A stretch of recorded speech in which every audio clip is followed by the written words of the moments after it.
All right, everybody. This is the second part of episode 37. We had a bit of audio difficulties towards the last 10 minutes. So, y'all get a second part for the holiday season, folks. All right.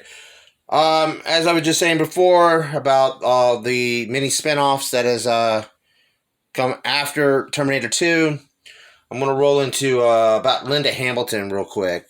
As I said before, she really beefed herself up and she transformed her body into this fighting machine.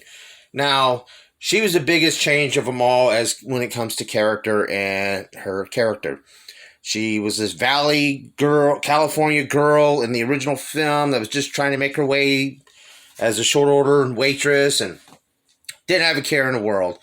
And then, of course, in this one, a decade later, as her character's aged, she has gone through some psychological difficulties, post-traumatic stress from the first Terminator.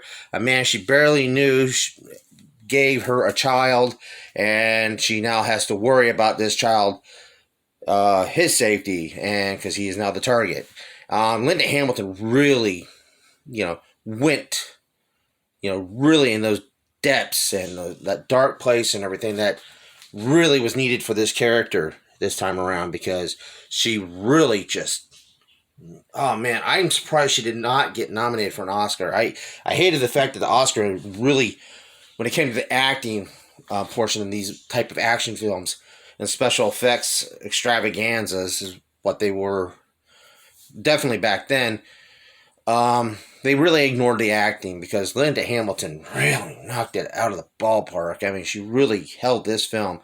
I mean, granted, you had Arnold Schwarzenegger, who was the top bill, but Sarah Connor was the lead character. She was narrating this movie. She was the driving force of the whole plot, because John may have been the main target. It was always going back to Sarah, and it was him that made the decision to go save his mom, from the T-1000. But again, I'd have to say though, Schwarzenegger really he brought his arsenal into this. He was a different Terminator than from the first one. He was more of a protector in this, and he really was able to play it a little more comical, a fish out of water scenario, and the way he played off with Edward Furlong was really great. They had really good chemistry together, and again, it's the charisma of Arnold Schwarzenegger. The guy has worked with Danny DeVito. He's worked with worked with Jackie Chan at one point. He's done with so many different things, and he bounces off well from other people, and that right there in this film really proved that Schwarzenegger could be a good actor. And again, Eddie Furlong, as a young actor, I think he really, as older he got and everything, I've seen some other his later work. He is a really rounded rounded actor that unfortunately has had some problems over the years. But as a kid, he really held his own. He was in the biggest blockbuster that year, and at age 10 or 11, how old he was then, he really held his own to some heavyweights. And I was always floored by this film, whether it be Stan Winston's part or Ilham Elm's Industrial Light and Magic's part in the movie, and James Cameron's drive and vision to push the limits of filmmaking to the point where it had to evolve in order to make the technology to go forward and to, make scenes happen. So, I give James Cameron a lot of credit for that. The people before him, Spielberg and Lucas, again, and his under the tutelage also when it comes to controlling a budget that goes out of control by just saying, just take my money, I don't need it. Again, James Cameron, he had to learn that from Roger Corman. As I said, James Cameron he did everything under the sun, camera work and matte paintings and model making, set designs, and the man did it all. And, he's where he's at because of the drive that he has. And I wish I had that drive, because I really, I'd probably be in a better spot. Anyway, But again, seeing this in theaters also was just, God, it was an amazing experience because the Dolby Digital sound, surround sound was really kicking into gear, and surround sound in theaters were getting so much better. And to see this on the big screen really does it justice. And I know a few years back they brought it out on DVD and in the 3D version, and for a limited time in theaters, I think they put it in 3D. I would have loved to have seen this in 3D. By far, I mean, on the big screen, it would have been amazing. This is one of those films that is a watermark highlight in the '90s because, again, the advance of the technology and the CGI and the visual effects and the practical effects. This is what filmmaking is, and I do think, and I don't know if it's in the first part, but this film needs to be taught in film school when it comes to making the perfect sequel. There's not many sequels out there you can say that to, where the sequel is better than its predecessor. Empire Strikes Back, I will say, is my favorite of the Star Wars films. It is better than the first Star Wars, and even though I love that first film, Empire Strikes Back has got it. It is the perfect architect of a sequel. The same with Terminator 2. Now, this film did leave off to where it can be another one. I mean, there's a special edition, a director's cut, that has a completely different ending and way it turns out. It's a complete and absolute story. But, and of course, James Cameron did the Terminator 3D, T2 3D, Battle Across Time at Universal Studios theme parks. I don't know if they're still also around. I don't know if the one in Japan's still open. But if you go online on YouTube here and you'll take a look at it, it's really cool.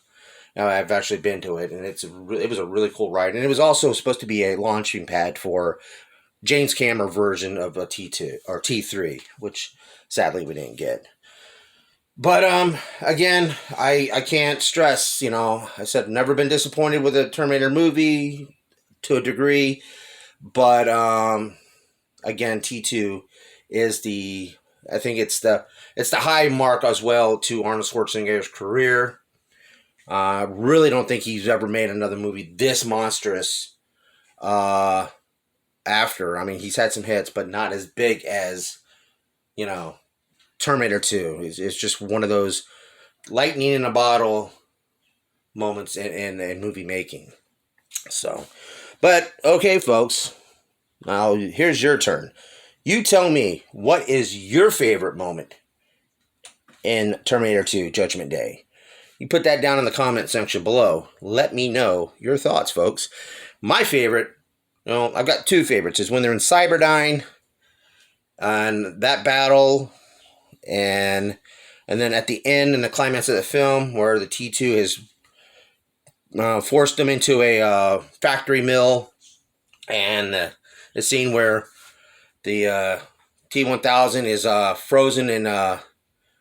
frozen by liquid nitrogen, and the new slogan for the film was "Hasta la vista, baby," that Arnold was saying, and it was going all over the place. It was all over in the '90s. That tagline, and of course it again. You had to do one more to go along with "I'll be back." So, but again, I was I can't say enough about this film. I know I've probably missed a lot of high points, but again, when it comes to Stan Winston, ILM, James Cameron's vision, and the acting all around and the performances, you can't go wrong. And again, this is one of my favorite films. It's at least in there, probably my top 5, top 20 best films I've ever enjoyed in my entire life.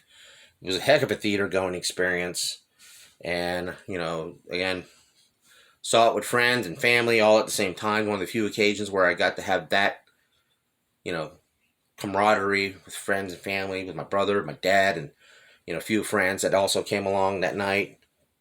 So, it's the perfect blend of entertainment, and it's what movies is truly about.